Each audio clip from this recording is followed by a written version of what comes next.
this video, we will discuss the ECG changes which occur in different degrees of the atrioventricular heart blocks. But before going into detail, let's have a look at what is heart block.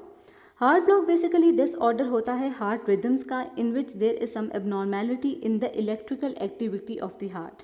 As the name indicates, atrioventricular heart blocks, so there might be some problem in your AV node, and because of this, impulses are not transferred properly from the atria to the ventricle. The other name for AV heart blocks is junctional blocks and nodal blocks. Before discussing the abnormal ECG, let's have a look at normal ECG. We know that in ECG, P wave indicate करती है atrial contraction को, QRS complex shows ventricular contraction and T wave shows ventricular relaxation. In case of the heart blocks, we are basically concerned with the PR interval. PR interval वो interval होता है जब impulses transfer होती हैं from the atria to the ventricle through the AV node. As there is some problem in the AV node in case of atrioventricular heart blocks, because of that impulse transfer delay हो जाता है and because of that PR interval prolong हो जाता है. Normally PR interval is equal to 200 millisecond, which is equal to 5 small boxes on the ECG. But in case of the heart blocks, it is greater than 5 small boxes. And depending upon the nature of this prolongation of PR interval, heart blocks को हम 3 degrees में classify करते हैं. First degree heart block, second degree heart block and third degree heart block. First degree heart block में simply PR interval prolong हो जाता है with a constant state.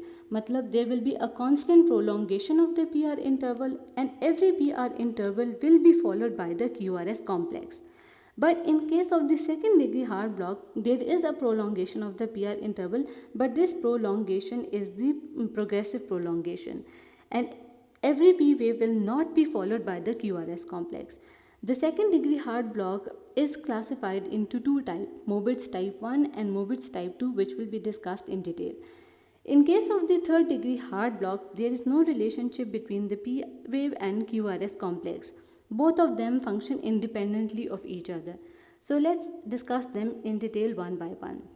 Now, we know that in case of first degree heart block, there is a prolongation of the PR interval, लेकिन कोई miss beat नहीं होगी and every P wave will be followed by the QRS complex.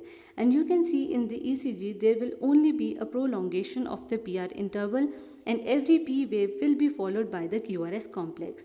In case of the second degree heart block, there is a prolongation of the PR interval, but कुछ impulses atria से ventricle तक transfer नहीं हो सकेंगी, जिसकी वजह से there will be a missed beat. अब इसमें दो टाइप्स आ जाती हैं, Mobitz type 1 which is also called as the Wenckebach and Mobitz type 2. In case of the Mobitz type 1, there will be a progressive elongation of the PR interval until a point comes when P wave will not be followed by the QRS complex. इसको आप ऐसे याद कर सकते हैं, longer the beat drop, it is a Wenckebach. Means there will be a long and longer PR interval until there will be a missed beat. In case of the Mobitz type 2, there is no threatening sign for the drop beat. Means see, there is no elongation of the PR interval in these three stages and there is a drop in the beat, that is QRS complex is missing. So there will be no sign of the drop beat, it can occur at any time.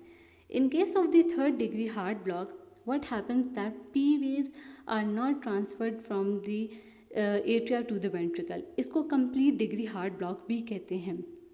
तो P waves जो होंगी वो generate हो रही होंगी from the pacemaker and जो QRS complex की waves होंगी वो अपने एक अलग से पेस मेकर से जनरेट होना स्टार्ट कर जाएंगी. So what happens that there might be no relationship between the P waves and QRS complex, or at some points P waves might be missing and they might be undergrounded by the QRS complexes. So both waves are independent of each other. Let us revise. We know that in first degree heart block there is prolongation of PR interval but a constant prolongation and every P wave will be followed by the QRS complex. In second degree heart block there is prolongation of PR interval but every P wave is not followed by the QRS complex, in which in Mobitz type 1 there is progressive elongation until P wave is not followed by the QRS complex, and in Mobitz type 2 there is no progressive elongation. In case of the third degree heart block, simply there is no relationship between the P waves and QRS complex. Thank you for watching.